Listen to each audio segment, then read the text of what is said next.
a la política, porque pese al rechazo de la moción de censura de la mesa directiva de la Cámara Baja, desde el Partido Republicano mantienen sus reparos por la supuesta intervención del Ejecutivo en las votaciones en el Congreso y específicamente en el rol de Álvaro Elizalde como ministro. Vamos a profundizar en este tema junto al jefe de la bancada del Partido Republicano, Stefan Schuffer, con quien nos conectamos a esta hora. ¿Cómo está, diputado? Muy buenos días. Hola, ¿qué tal, Karina? Muy bien, muchas gracias. Lo primero, ¿con qué sensación queda tras el resultado de la votación de ayer? Bueno, nosotros consideramos que ayer fue un día negro para la democracia de nuestro país. Nosotros presentamos la censura con la convicción de que hay que hacer todo lo posible para defender la separación de poderes. Esto es esencial en una democracia. Aquí intervino el Poder Ejecutivo en el Legislativo en una decisión y votación que debió haber sido interna y libre. Aquí se transó un voto a cambio de algo, que en este caso fue un cargo de vicepresidencia, y el que se haya rechazado la censura el día de ayer es una muy mala señal para la democracia y también para el prestigio de la Cámara de Diputados. Diputado, precisamente aquí en T13 Digital, junto a nuestra compañera Cristina González, en su momento el diputado Rivas aseguró lo que usted dice, pero luego lo corrijo y dijo que no había querido decir eso desde el Ejecutivo, particularmente también el ministro Elizalde lo descarta. ¿Usted sigue manteniendo que aquí se transó un voto? ¿Por qué lo dice? Bueno, el diputado fue muy claro.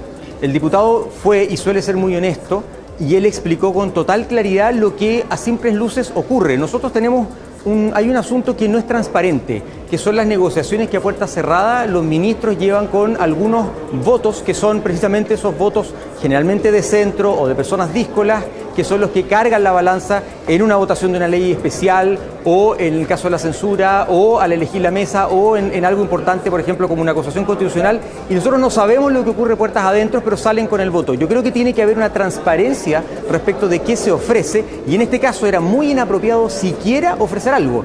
Esto no es propio de las funciones del ministro. El ministro está para negociar los proyectos de ley, para convencer, persuadir, pero no para intervenir en la elección de la mesa. Eso es algo autónomo y debería mantenerse al margen.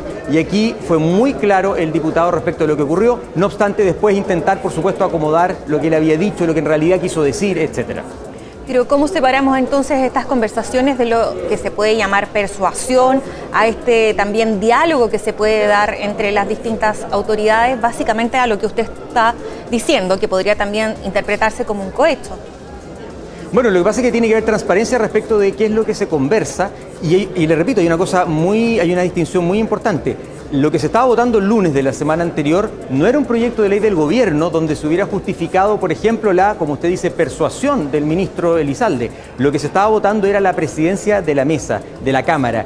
Y esa votación es una votación interna que le corresponde exclusivamente al Poder Legislativo, no al Poder Ejecutivo. Por lo tanto, no tiene por qué estar un ministro de Estado interviniendo, aún persuadiendo respecto a las votaciones. Esa votación es interna y debe haberse mantenido al margen. Distinto es un proyecto de ley donde el gobierno tiene interés. Aquí es una mesa donde puede tener un interés político, pero su rol no es para intervenir en la decisión de quienes presiden la Cámara. El rol del ministro es para intervenir y promover la postura del gobierno respecto de los proyectos de ley, y eso no era el caso. Diputado, la censura se rechazó por 76 votos, 67 hubo a favor y 7 abstenciones. Por lo tanto, también hay podemos decir, una transversalidad dentro de esta visión. ¿Con qué sensación también se queda usted con respecto a las posiciones que tomaron los distintos partidos y sectores políticos? Bueno, en primer lugar quiero agradecer a los 69 diputados que estuvimos por defender la separación de poderes. Creemos que es muy importante mantener aquello. El entender que en nuestro país está ocurriendo una transacción a cambio de un voto y no votar a favor de la censura después de aquello a mí me parece muy, muy preocupante. Por lo tanto, agradezco a los 69 valientes diputados que votaron a favor de esta censura. Los votos que estuvieron a favor del rechazo a la censura son los mismos votos que estuvieron a favor de la mesa y por lo tanto lo que tuvimos fue 7 abstenciones, que es lo que en el fondo repite el escenario que recibió el apoyo de la mesa la semana anterior. Pero es muy preocupante que no haya una preocupación transversal más allá de los colores políticos de mantener la separación de poderes y decir este es un poder distinto que requiere decidir con libertad cómo vamos a votar y no a cambio de algo. ¿Y cómo se entienden estas abstenciones? ¿Han recibido alguna explicación al respecto? No, la verdad es que no. Yo creo que las personas tienen que explicar a la ciudadanía cómo votan y en este caso cómo votaron abstención y por qué lo hicieron.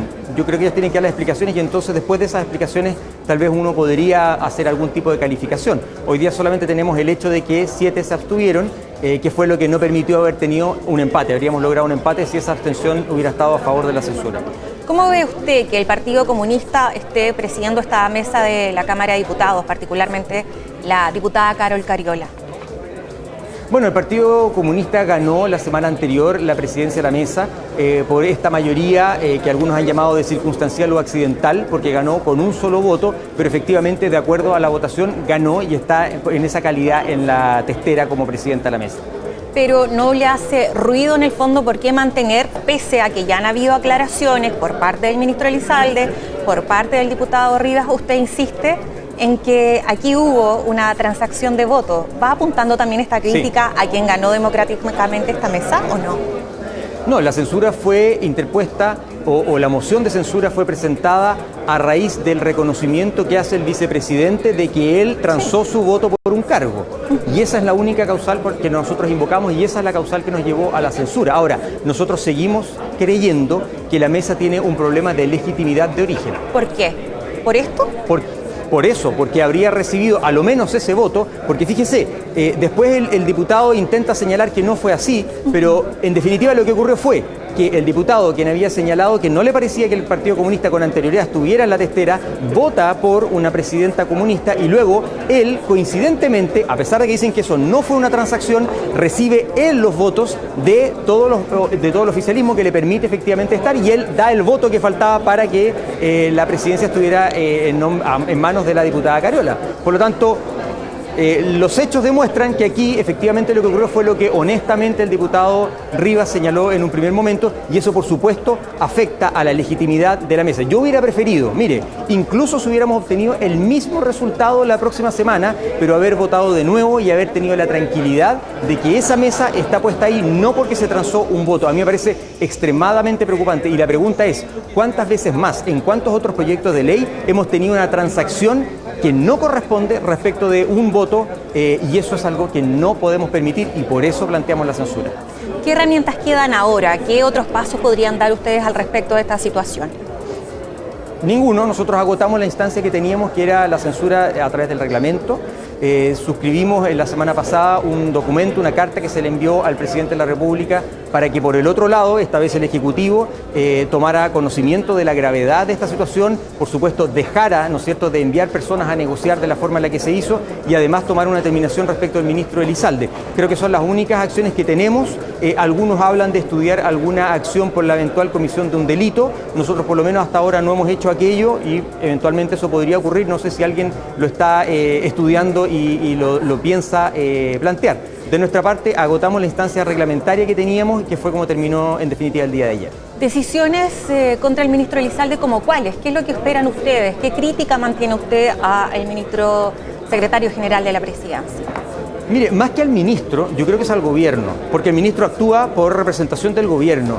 Es que el gobierno entienda que aquí somos dos poderes distintos, que tenemos mecanismos de contrapeso, que tenemos la intervención de uno en otro, de eso no hay duda. Pero precisamente lo que hay que hacer y lo que nosotros esperábamos prestigiar el día de ayer es la independencia absoluta de la Cámara de Diputados. Nosotros no somos un buzón del Ejecutivo, no estamos mandatados y no deberían quedar los votos sujetos a una negociación o transacción con el Ejecutivo. El Ejecutivo tiene muchas cosas que eventualmente podría ofrecer un parlamentario, pero creo que es importante que, como partimos ayer en nuestra defensa de la censura, nosotros hicimos un juramento de votar en el buen interés del país y no en el buen interés, por ejemplo, personal de un cargo que me ofrezcan. A mí me sigue pareciendo extremadamente grave lo que ocurrió el día de ayer y me sorprende que la Cámara no haya estado dispuesta a censurar la mesa y repetir la votación. Perfecto, diputado Schubert, muchas gracias por su tiempo. Estamos en contacto. Que tenga un buen día. Buenos días. Encantado, muchas gracias y que tengan un buen día. Y bueno, nos separamos nuevamente, pero ya estamos de vuelta para conocer lo más importante que ha pasado también y que va a pasar en cuanto al deporte. No se vayan.